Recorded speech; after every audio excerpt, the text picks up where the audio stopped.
This was once one of Iraq's largest lakes. Now it's little more than a puddle. Its source, the Tigris and the Euphrates, Iraq's two great rivers, are the lifeblood of the Middle East. But they're drying up. This year has seen heat waves around the world, but the Middle East is heating up twice as fast as the rest of the planet. With temperatures regularly climbing above 50 degrees Celsius, people are struggling to survive. How is my life? My life is in the dirt. In the natural sanctuary of Iraq's southern marshes, Zaida has herded buffalo for decades. Now, her way of life is falling apart.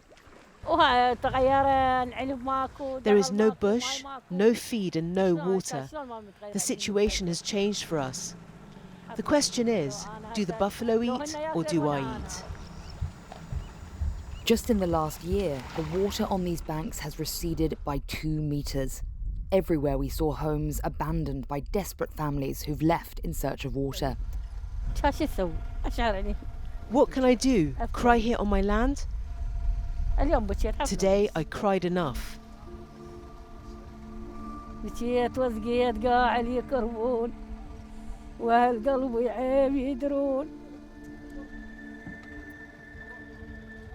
Just emerging from 2 decades of bloody conflict, Iraq is deeply vulnerable to instability and unrest from climate change.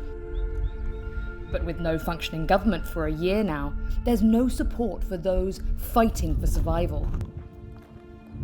Karim and his sons have farmed rice all their lives here in Mishhab, an area named for the sound of rushing water. But they've now lost 90% of their income because they haven't got any water for their crops. There is no future for us. What future? There is no future for agriculture. There is no future for the children after me. There is no future.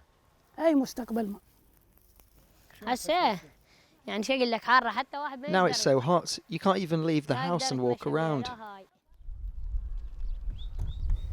Already 15% of the country's fertile land has turned into desert, and another 55% is at risk.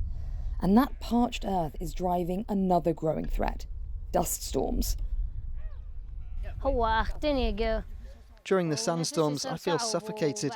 It feels hard to breathe and my mood changes, so that I can't get up or move.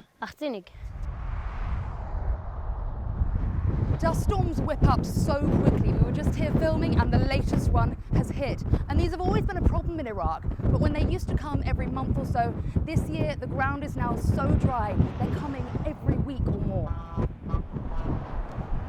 Iraq's Environment Ministry is warning that in the next 20 years, they could be facing dust storms for 272 days each year. On the outskirts of Basra city, for Sohaila's family, shielding from the dust storms is critical. Her 1-year-old grandson Khadim has a heart defect, and his tiny lungs can't handle the dust. He can't breathe, his lips get blue, and his throat starts wheezing, like someone suffocating in his last moments. The dust gets in through the holes in the metal roof or the frames. The dust will get into your house no matter what you do. You suffocate if you open the windows. And for this family, just turning on the tap carries health risks. There are things in there. Yes, there is. The smell is not good. The smell is terrible. It's so dirty. Soap does not work, and you simply feel the roughness of the water. And do you get sick from it? Yes, we all get sick from it. What little water is left in Basra is toxic. The stench coming from these waterways is overpowering. Human waste running from pipes straight into the water. Rats and rubbish everywhere. Spending every penny to buy clean drinking water, medicine and diesel for the generator, Sohaila can't afford to send the kids to school. It's a daily struggle just to keep her family healthy. What is the future? It's unbearable. The weather is awful. The whole people of Iraq are tired. We are tired of this, very tired. There's little help coming for people like Sohaila.